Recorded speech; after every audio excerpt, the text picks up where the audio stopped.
CUET क्या है और ये ग्रेजुएशन से क्या मतलब रखता है। ग्रेजुएशन में एडमिशन होगा ही नहीं, टेस्ट देना ही पड़ेगा। पूरा प्रोसेस कैसे हम लोग भरेंगे, क्या क्या आपके पास डॉक्यूमेंट होना चाहिए, और पूरा प्रोसेस को अच्छा से समझिए दोस्तों।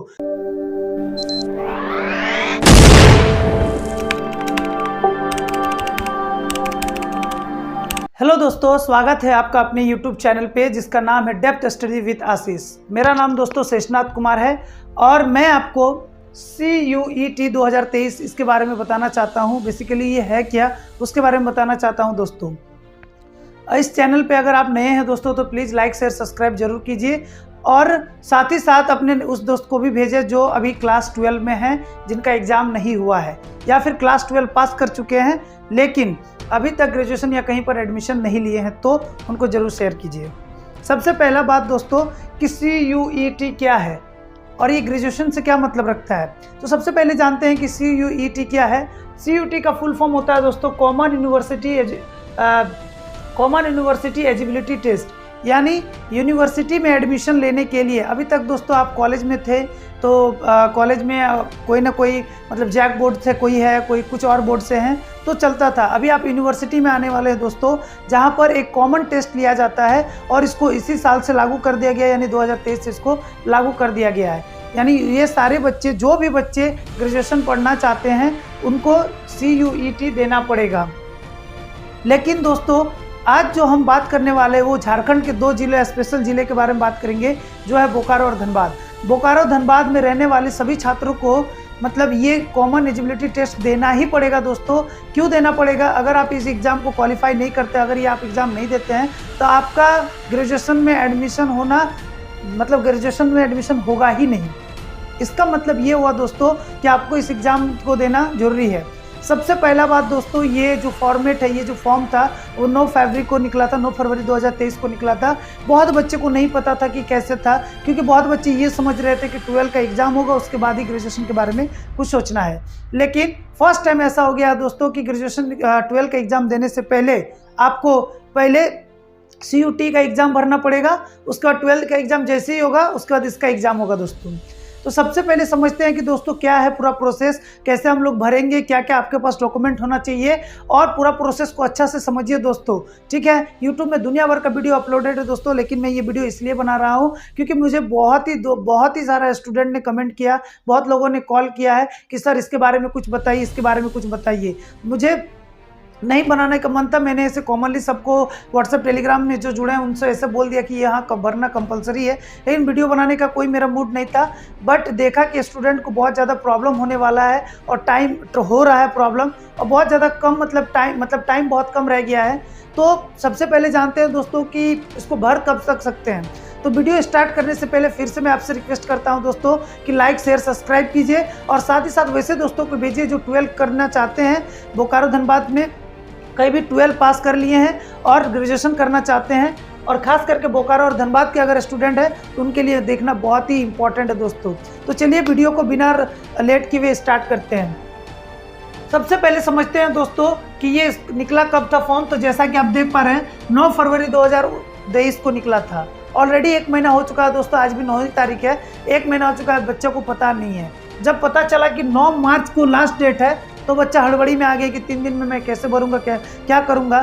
तो ये आप कर सकते हैं दोस्तों, ऐसा कोई घबराने वाली बात नहीं है। मोबाइल, लैपटॉप, कैफ़े कहीं से भी भर सकते हैं। शर्त यही है कि सब सही से भरा हो जाना चाहिए। और सबसे इम्पॉर्टेंट बात दोस्तों, मैं और एक चीज़ बताऊंगा जो OBC से रिलेटेड, ST SC जो कैटेगरी में आते हैं उन लोग के लिए बहुत ही इंपॉर्टेंट है दोस्तों। तो वीडियो पर लास्ट तक जुड़े रहिए। अगर आप वीडियो को स्किप करते हैं तो मेरा कुछ लॉस नहीं, आपका लॉस है दोस्तों। फिर आप बहुत बाद में कमेंट में मत बोलिएगा कि आपने सर ये नहीं बताया, वो नहीं बताया और ये नहीं बताया। ठीक है, तो वीडियो को आराम से देखते जाइए। ठीक है, 14 से 15 मिनट, उससे थोड़ा ज़्यादा बनेगा दोस्तों, लेकिन आपका लाइफ के लिए है, आने वाले मतलब आपकी करियर के लिए, फ्यूचर के लिए है। तो सबसे पहले समझते हैं CUET क्या है दोस्तों। तो आपको जैसा कि पता चल गया कि कॉमन यूनिवर्सिटी एलिजिबिलिटी टेस्ट है। और दोस्तों इस साल से ग्रेजुएशन जो है दोस्तों 4 इयर्स का प्रोग्राम हो गया है। 4 इयर्स का हो गया दोस्तों। ये 4 इयर्स मतलब 4 साल का ग्रेजुएशन होगा। तो 4 साल का ग्रेजुएशन में एंट्रेंस एग्जाम अब लिया जाएगा, उसके बाद ही आपको ग्रेजुएशन में एडमिशन मिलेगा। बहुत सारे जो सबसे कॉमन क्वेश्चन है वो क्वेश्चन क्या है दोस्तों कि सर क्या क्यों किया गया ऐसा? मतलब ग्रेजुएशन ठीक ही तो था, 12 में हम लोग पास करते थे, मेरिट बेसिस पे एडमिशन लेते थे और हो जाता था। तो ये क्यों किया गया? तो दोस्तों ये इसलिए किया गया है क्योंकि वैसे बच्चों को एडमिशन नहीं मिल पा रहा था जो बहुत ही कम मार्क्स लाते थे, 40, 45, 60 मार्क्स लाते थे, अच्छे अच्छे कॉलेज में नहीं जा पाते थे। हमेशा वही बच्चे कॉलेज में जा पाते थे जो 80, 85, 90 लाते थे, उन्हीं को मौका मिलता था अच्छे अच्छे कॉलेज में। ठीक है, तो जो बच्चे किसी वजह से मार्क्स नहीं ले पाए हैं लेकिन उनके अंदर पोटेंशियल है, लेकिन किसी वजह से वो बढ़ नहीं पाए हैं, इसीलिए ये एग्ज़ाम किया गया है। 12th इज जस्ट 12 का जो आप परसेंटेज रहेगा बस आपको एडमिशन लेने में मदद कर सकता है, ये फॉर्म को भरने में ही मदद हो सकता है, इसके अलावा कुछ नहीं। क्योंकि अगर आप ग्रेजुएशन करना चाहते हैं उस नज़रिए से, क्योंकि देखिए ग्रेजुएशन जो करना चाहता है उसके लिए कॉमन एलिजिबिलिटी टेस्ट देना जरूरी है। उसमें वो भी बच्चे बैठ सकते हैं जो 40% है, वो भी बच्चा बैठेगा जो 95% है, जो इस बीच का रेंज में भी है उन लोग को भी बैठना है, और जो इसको क्वालिफाई करेगा, इस एंट्रेंस को क्वालिफाई करेगा, एडमिशन उसी को मिलेगा। इसका मतलब आप समझ रहे हैं कि सबको, इसीलिए इसका नाम ही है, सबको चांस मिल रहा है दोस्तों। Common eligibility, common university eligibility, यानी कॉमन सब के लिए है दोस्तों, कम परसेंट वाला के लिए भी, ज़्यादा परसेंट वाले के लिए भी। तो ये एक मौका है सभी बच्चों के लिए जो सोचते हैं कि मेरा कम परसेंट है तो मुझे कभी अच्छा यूनिवर्सिटी नहीं मिलेगा, आप एंट्रेंस क्लियर करो, आपको मिल सकता है। ठीक है, तो चलिए दोस्तों अब बात करते हैं क्या क्या डॉक्यूमेंट चाहिए। जैसा कि आप देख पा रहे हैं दोस्तों, मैं इधर आ जाता हूँ, आपको क्लियर दिखेगा। The very first the is 7 step में दोस्तों इस फॉर्म को भरा जाएगा। पहला स्टेप में आपका भरा जाएगा पर्सनल डिटेल। पर्सनल डिटेल में आपका नाम, मम्मी का नाम, पापा का नाम, मम्मी क्या करते हैं, पापा क्या करते हैं, इसके बारे में बताना है। साथ ही साथ इसमें आपको एक जीमेल आईडी देना है, जिंदा जीमेल आईडी दोस्तों जो है, ऐसा नहीं कि मैंने बनाया था, एक्टिव है नहीं है, एक्टिव ईमेल आईडी देना है और एक्टिव नंबर देना है। ऐसा नंबर लीजिए, ऐसा नंबर को दीजिए जो आपका आने वाला 4 साल तक आपके साथ रहे, और वैसा ईमेल आईडी दीजिए जो 4 साल तक रहे। ठीक है, तो पर्सनल डिटेल में ये सारा आपको लगेगा। ठीक है दोस्तों, चलिए उसके बाद आ जाते हैं सेकंड। जब आप इस पे जब रजिस्टर कीजिएगा तो रजिस्टर में सबसे पहले आपको यही सब पूछा जाएगा और इससे आप रजिस्टर्ड हो जाइएगा। उसके बाद आपको वेरीफाइड करना पड़ेगा, तो वेरीफाइड के लिए आपके ईमेल में एक मैसेज आएगा, उस पर एक लिंक रहेगा, उसको आप जैसे ही क्लिक कीजिएगा फिर आपको पूछा जाएगा आपका लॉगिन आईडी जो ईमेल में ही आएगा, उस लॉगिन आईडी को डालिए, जो पासवर्ड आप दिए थे उस पासवर्ड को डालिए और फिर से लॉगिन हो जाइए। तो आपका पर्सनल डिटेल ऑलरेडी वहाँ पर भरने के लिए आएगा। पर्सनल डिटेल जैसे ही आप भर दीजिएगा तो दूसरा में आप जैसे ही आइएगा तो उसमें educational detail. Educational detail basically दोस्तों आपका 10 और 12 का ही पूछेगा। तो 10 में क्या पूछेगा, जो आप 10 पास ऑलरेडी जो ग्रेजुएट करेंगे 10 तो पास ही होंगे, तो उसमें आपका पूछा जाएगा किस ईयर आप पास किए हैं, कहाँ से पास किए हैं, कौन सा बोर्ड है, किस स्टेट से है, ये सारा डिटेल होगा दोस्तों। जिस कॉलेज से किया उसका एड्रेस क्या है, पिन कोड क्या है, ये सब आपको मिल जाएगा। ये सब आपको एडमिट कार्ड में, रिजल्ट में सब जगह लिखा रहता है, आप ऑलरेडी वो सब मिल जाएगा आपको। तो आप एजुकेशनल डिटेल में वो भर दीजिएगा। उसी के नीचे दोस्तों क्लास 12 का भी रहेगा। यहाँ पर एक बात समझने के लिए है दोस्तों, जो ऑलरेडी क्लास 12 पास कर चुके हैं और 2023 से ग्रेजुएशन करना चाहते हैं उनके लिए कोई प्रॉब्लम नहीं है, क्योंकि वहाँ पर पास्ड है, रोल नंबर भरिए, कितना परसेंटेज आया है, मार्क ग्रेड वाइज है तो CGPA का रैंक भरिए, जिस तरह से डिटेल पूछा गया आप उसको भरते जाइए। जो अपीयरिंग केस है वो अपीयरिंग केस वाले को मैं एक बात बता देता हूँ।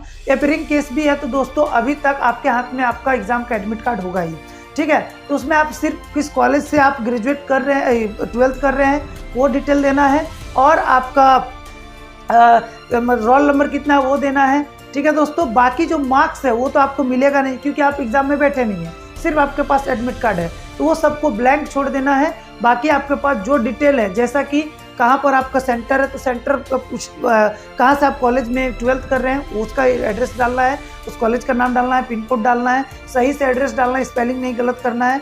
और जहाँ पर पूछा जाएगा कि कितना मार्क्स आया तो आपको नहीं पता होगा तो उसको आप ब्लैंक छोड़ेंगे, कितना परसेंटेज आया ब्लैंक छोड़ेंगे, कितना मार्क्स का है। तो देखिए दोस्तों इसको भर भी सकते हैं, नहीं भी भर सकते हैं, क्योंकि 500 का होता है, ठीक है। अलग अलग बोर्ड में हो सके अलग अलग हो, लेकिन जैक बोर्ड के लिए क्या है दोस्तों कि वो 500 का होता है। सो 500 आप वहाँ तक भर के छोड़ सकते हैं, इसमें कोई प्रॉब्लम नहीं होगा। बिंदास आप भरिए, नेक्स्ट कीजिए, प्रोसीड कीजिए। जैसे आप नेक्स्ट कीजिएगा उसका प्रीव्यू आएगा, यानी एजुकेशन डिटेल में आप जो भी भरे उसका एक प्रीव्यू आएगा, वो आप जैसे ही देखेंगे, नेक्स्ट जैसे ही डिटेल भरिएगा उसके बाद आप आ जाइएगा एग्जाम सेंटर डिटेल। ये एग्जाम सेंटर डिटेल क्या है दोस्तों, तो एग्जाम सेंटर डिटेल में आपको भरना है कि आप एग्जाम का सेंटर कहाँ लेना चाहते हैं इस एग्जाम के लिए।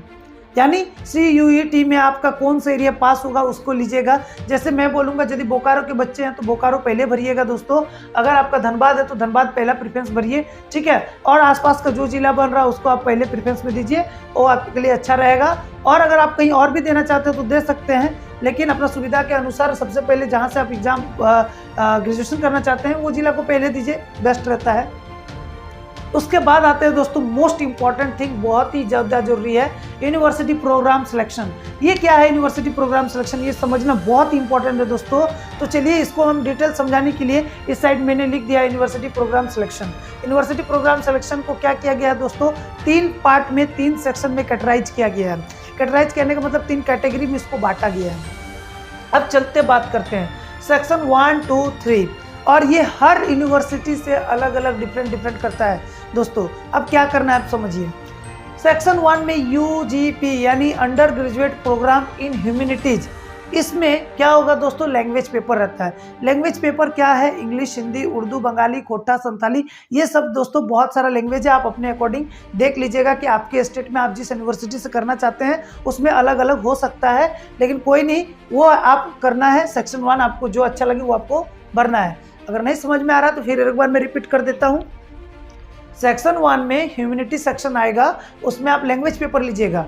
आप जिस यूनिवर्सिटी से करना चाहते हैं उस यूनिवर्सिटी का ऑलरेडी इसका मेन वेबसाइट में इसका PDF दिया हुआ है, PDF डाउनलोड कीजिए और देखिए कि हम जिस यूनिवर्सिटी से करना चाहते हैं उस यूनिवर्सिटी में मेरा कौन सा लैंग्वेज प्रीफर करेगा, हमको कौन सा लैंग्वेज देगा, वो लैंग्वेज को आपको चूज करना है। वैसे Hindi and English both are common for the all the universities, ठीक है। सभी यूनिवर्सिटी के लिए इंग्लिश और हिंदी कॉमन है, आप एक ले सकते हैं, 2 भी ले सकते हैं, कोई दिक्कत नहीं है। उस हिसाब से आपको टेस्ट देना पड़ेगा, ठीक है। तो छोड़िए, हम इस बात को समझते हैं कि सेक्शन 1 से मान लीजिए आपने कोई एक सब्जेक्ट को चूज किया। अब सेक्शन 2 आते हैं, UGP इन सोशल साइंस। ये सोशल साइंस मैंने क्या लिखा है दोस्तों, सोशल साइंस में हर वो स्ट्रीम आ जाता है, जितना भी स्ट्रीम है सब स्ट्रीम आ जाता है दोस्तों। देखिए स्ट्रीम पेपर इसको बोला गया है। स्ट्रीम पेपर क्यों बोला गया है, जिस पेपर से आप ऑनर्स करना चाहते हैं तो ऑब्वियसली बात है वो पेपर आपका 12 में भी होगा। मान लीजिए कोई बच्चा हिस्ट्री से ऑनर्स करना चाहता है तो ऑब्वियसली बात है वो 12 में हिस्ट्री भी लिया होगा, ठीक है। और कोई बच्चा मान लीजिए पॉलिटी से ऑनर्स करना चाहता है, कोई है कि बायो से ऑनर्स करना चाहता है, कोई फिजिक्स से, तो डिफरेंट टाइप, कोई कॉमर्स का किसी अकाउंट से या फिर किसी से मतलब ऑनर्स करना चाहता है तो वो यहाँ से एक पेपर चूज करेगा दोस्तों। अब क्वेश्चन है यहाँ पर क्या, यहाँ पर आपके पास मान लीजिए 3 सब्जेक्ट मैंने लिख देता हूँ, हिस्ट्री एक लिख दिया मैंने, एक फिजिक्स लिख दिया और एक अकाउंट लिख दिया, ठीक है। ये मैंने तीनों स्ट्रीम से 3 चीज़ लिख दिया, कोई ये 3 में से एक लेगा, ठीक है। लेकिन और समझाने के लिए मैं एक स्ट्रीम को ही सेलेक्ट कर लेता हूँ। वो स्ट्रीम है, मान लीजिए दोस्तों ये स्ट्रीम है, कोई आर्ट्स का बच्चा है, वो हिस्ट्री, पॉलिटी, ज्योग्राफी ये सब लिया है, किस में लिया है, 12th में। तो ये तीनों सब्जेक्ट को चूज कर सकता है और तीनों में से किसी एक को भी चूज कर सकता है। लेकिन बोला गया है कि सेक्शन 2 में कम से कम आपको 2 पेपर सेलेक्ट करना है, ठीक है। 4 पेपर में से 4 जो सब्जेक्ट होगा आपका, वो 4 में से कोई 2 सेलेक्ट करना है। यानी आपका मान लीजिए हिस्ट्री ऑनर्स में नहीं होता है तो एक चांस रहेगा पॉलिटिकल ऑनर्स से भी आप कर सकते हैं, या फिर चांस रहेगा कि आप ज्योग्राफी का ऑनर्स से भी कर सकते हैं। तो आउट ऑफ 4 आप 2 को कोई सेलेक्ट कीजिएगा सेक्शन 2 में, ठीक है, एक्सट्रीम पेपर में, ठीक है। बात समझ में आ रहा है। और जो सेक्शन 3 है दोस्तों, सेक्शन 3 है, सेक्शन 3 जो है दोस्तों वो कंपलसरी पेपर है। कंपलसरी पेपर यानी ये सब यूनिवर्सिटी के लिए इंपॉर्टेंट है और सब यूनिवर्सिटी इसको कंपलसरी की, इसमें आपको कुछ चूज नहीं करना है। बेसिकली इसके बारे में डिटेल में थोड़ा सा बता देता हूँ। इसमें रीजनिंग, करंट अफेयर्स, वो सारा चीज़ रहेगा दोस्तों जो आप तैयारी बेसिस पे भी पढ़ते हैं, ठीक है। स्टैटिक्स जीके रहेगा, थोड़ा बहुत साइंस से रहेगा, यानी ये पेपर सभी के लिए इंपॉर्टेंट है, चाहे वो आर्ट्स का स्टूडेंट हो, कॉमर्स का स्टूडेंट हो या साइंस का स्टूडेंट हो। समझ पा रहे हैं मेरी बातों को? तो आप समझ गए होंगे कि सेक्शन 1 में जो है लैंग्वेज पेपर, कोई भी आप एक लैंग्वेज लेंगे, 2 लैंग्वेज लेंगे। सेक्शन 2 में आप जब भी आएंगे स्ट्रीम पेपर लेंगे जो आपका स्ट्रीम है, और 3rd पेपर कंपलसरी है तो आप इसको लेंगे, ठीक है दोस्तों। अब बात क्या है समझिए। मान लीजिए जिस तरह से आप पेपर बढ़ते जाएगा उस तरह से उसका पैसा भी बढ़ते जाएगा दोस्तों। जब आप पे सेक्शन में आइएगा आपको टोटल दिखेगा, लेकिन अभी पे सेक्शन में हम लोग नहीं आ रहे हैं। अभी हम लोग कहाँ पर हैं, मान लीजिए कोई हिस्ट्री लिया, एक सब्जेक्ट लिया और मान लेते हैं कि उसको 700 रुपया पड़ रहा है, तो जैसे ही ज्योग्राफी लेगा तो उसका 2 सब्जेक्ट के लिए 1400 पड़ जाएगा, मतलब 2 लेगा तो 1400, 3 लेगा तो 2100, ऐसा करके बन जाएगा। लेकिन वो पे सेक्शन में आपको दिख जाएगा कि आपका कितना पड़ा। ठीक है, तो उस चक्कर में हम लोग नहीं पढ़ते हैं, पहले हम लोग चूज करना समझते हैं विदाउट कन्फ्यूजिंग में। ठीक है, तो लैंग्वेज पेपर हो गया, स्ट्रीम पेपर हो गया और ये कंपलसरी पेपर, ये तीनों आपको लेना ही पड़ेगा। और ये आता है आपका यूनिवर्सिटी प्रोग्राम सेक्शन में, सिलेक्शन में। सबसे इंपॉर्टेंट बात दोस्तों, आप एकदम इस बात को नोटिस करके रख लीजिए या कहीं लिख के रख लीजिए कि हर यूनिवर्सिटी के साथ सब्जेक्ट चेंज होता है। फॉर एग्जाम्पल मान लीजिए आप विनोद बिहारी महतो कोयलांचल यूनिवर्सिटी धनबाद से कर रहे हैं, मान लीजिए इस यूनिवर्सिटी से आप कर रहे हैं और पता चला कि इसमें हिस्ट्री, पॉलिटिक्स, ज्योग्राफी तो है, लेकिन इसके साथ आप यहाँ पर उर्दू नहीं ले सकते हैं क्योंकि इसका सेक्शन में मान लीजिए नहीं है। ये एक कॉमन एग्जांपल है दोस्तों, आप इसको सीरियसली नहीं लीजिए, समझाने के लिए मैं इस्तेमाल कर रहा हूँ क्योंकि उर्दू है, लेकिन आपको इस्तेमाल सिर्फ मैं समझाने के लिए बोल रहा हूँ कि सेक्शन 1 में कोई बच्चा उर्दू ले लिया और इधर से हिस्ट्री पॉलिटी ले लिया, जब यूनिवर्सिटी के यूनिवर्सिटी बोला मैंने तो लैंग्वेज पे उर्दू नहीं दिया है, तो आपका एडमिशन नहीं होगा। इसीलिए बार बार बोल रहा हूं दोस्तों कि वीडियो को पूरा देखिए, समझने का कोशिश कीजिए और कुछ प्रॉब्लम हो तो कमेंट पे जरूर बताइए कि सर ये बात नहीं समझ में आया या यहाँ पर नहीं समझ में आया या ये बात को आप और एक बार बताइएगा, तो मैं और एक बार बता दूंगा दोस्तों, और एक वीडियो बना दूंगा आप लोग के लिए। लेकिन पहले आप इस बात को पूरा, इस वीडियो को समझिए, अंतिम तक देखिए। ठीक है, तो ये उर्दू पेपर है नहीं यूनिवर्सिटी के पास और ये 3 पेपर ले लिया है, तो क्या हुआ कि यहाँ से हम लोग नहीं कर सकेंगे। तो वही जब हम लोग कोई और यूनिवर्सिटी चूज करेंगे तो वो देखेंगे कि अच्छा वहाँ उर्दू है और ये सब भी सब्जेक्ट है, तो उस यूनिवर्सिटी में अपना एडमिशन हो जाएगा। बहुत ही बड़े बड़े दोस्तों जैसे JNU है, जामिया है, आपका BHU भी है, तो दोस्तों बहुत बड़ा बड़ा यूनिवर्सिटी है। इसीलिए भरने टाइम ये सब गलती मत कीजिए, आपकी छोटी सी गलती आपको आपके करियर के लिए बहुत प्रॉब्लम क्रिएट कर सकती है। इसीलिए ध्यान से भरेंगे, नहीं आता है तो किन्हीं से पूछ लेंगे और नहीं है तो यूट्यूब बाबा जिंदाबाद है, वहाँ से भी आप एकदम जब तक क्लियर नहीं होता है तब तक भरिए नहीं। लेकिन ऐसा नहीं कि क्लियर नहीं हो रहा तो बैठ जाएं, क्योंकि 12 मार्च 2023 लास्ट डेट है दोस्तों। उसके बाद डेट बढ़े कि नहीं बढ़े इससे कहना मुश्किल है, क्योंकि जहाँ तक मुझे पता है दोस्तों ये एग्ज़ाम लिया जाता है NTA द्वारा। ठीक है, और NTA का एग्ज़ाम कौन लेती है?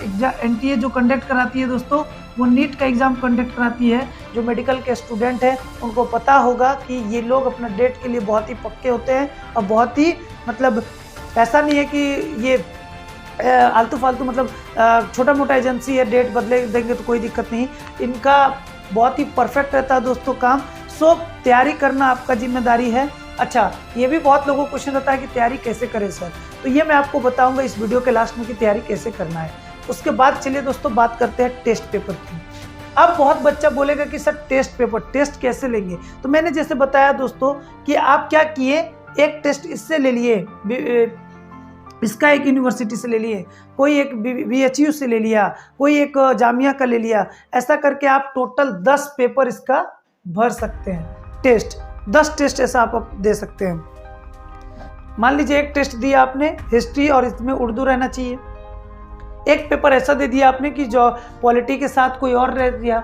जी क्यों लेना चाहते हैं आप ऐसा? क्योंकि देखिए हर यूनिवर्सिटी अपना अपने अकॉर्डिंग अपना एक गाइडलाइन को रखा है, उस हिसाब से आपको लेना है। और आप ऐसा लीजिएगा, कॉमन लेने का ट्राई कीजिए जहाँ पर लगभग मोस्ट ऑफ द यूनिवर्सिटी में आपका होने का चांस हो जाए। तो टेस्ट आपको 10 सीरीज मिलेगा, आप 2, 3 जितना आपका लेने का मन करे उस हिसाब से आप ले सकते हैं, उस हिसाब से आपको पैसा भी देना है। अब आता है दोस्तों अपलोड डिटेल।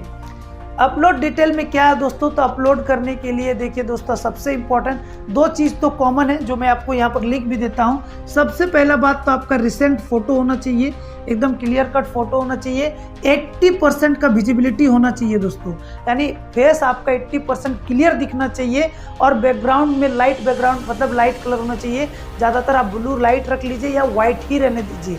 ठीक है, ये अब बैकग्राउंड होना चाहिए, 80% फेस विजिबिलिटी होना चाहिए। सबसे इम्पॉर्टेंट फेस स्ट्रेट होना चाहिए, दोनों कान दिखना चाहिए।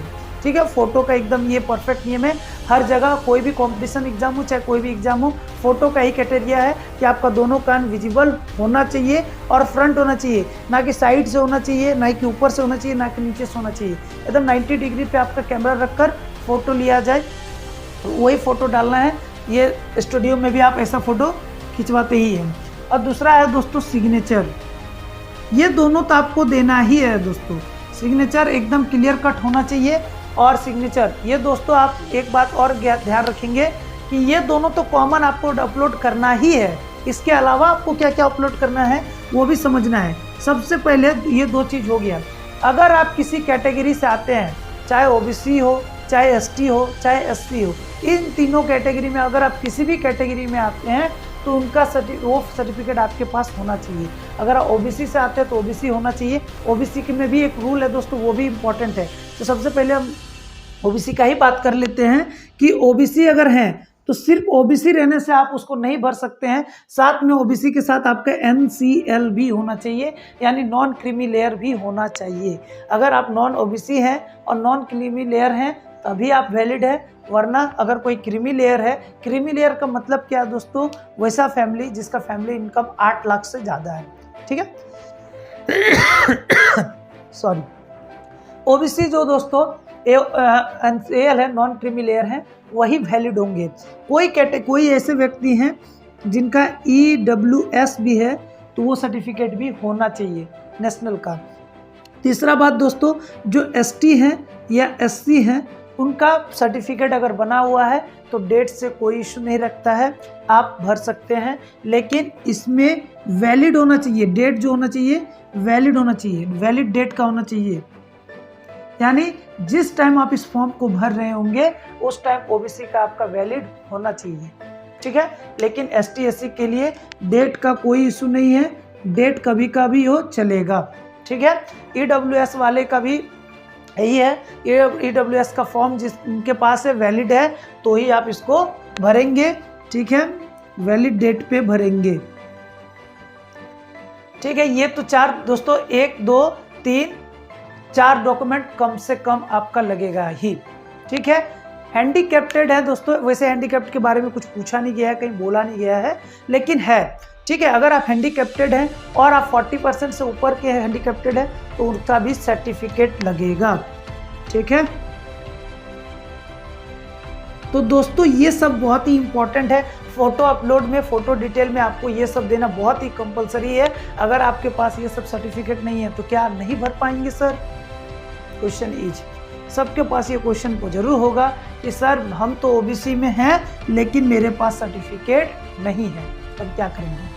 या फिर ST SC सर हम हैं लेकिन मेरे पास अभी फ़िलहाल सर्टिफिकेट नहीं है और क्योंकि डेट बहुत कम है तो हम कैसे बनवाएंगे सर, क्योंकि बनाने में कम से कम 10 से 15 दिन लग जाएगा और मेरे पास 2 से 3 दिन टाइम है, तो हम क्या करेंगे? तो सबसे पहले आपको क्या करना है ये समझते हैं।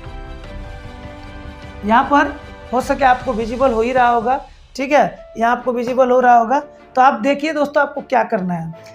सबका पास क्या होता है, जैसे ही आप इसके वेबसाइट में जाएंगे, आप सीधा CUET के वेबसाइट में जैसे ही जाएंगे और उसके नीचे लिखा रहता है samarthAC.in, तो क्या होता है उस पर आपको सेल्फ डिक्लेरेशन करके फॉर्म मिलेगा।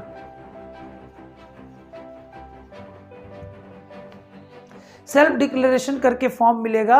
उस सेल्फ डिक्लेरेशन फॉर्म को आप प्रिंट आउट करवाएंगे। सब कास्ट का अलग अलग है दोस्तों, ओबीसी का भी अलग है, ST SC का भी अलग है और EWS का भी अलग है।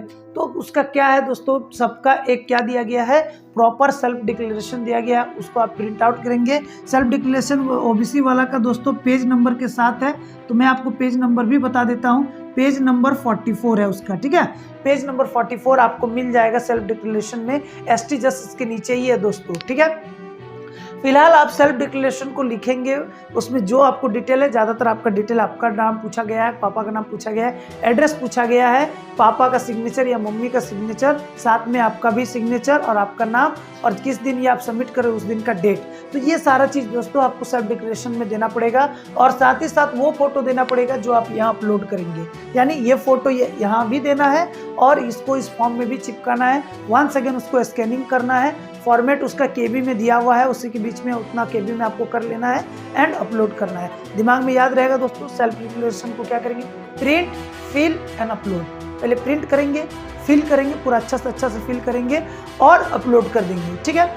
इसको आप अपलोड करने के बाद यहाँ OBC में जैसे आप लास्ट में जाइएगा तो डिक्लेरेशन फॉर्म की जगह जहाँ पर OBC मांगा जाएगा उसको आप सेल्फ डिक्लेरेशन फॉर्म डालेंगे PDF फॉर्म में। याद रहेगा किसमें डालना है इसको, PDF फॉर्म में। आप इसको PDF फॉर्म में बनाएंगे, साइज का ध्यान रखेंगे, ठीक है, क्लियर रखेंगे।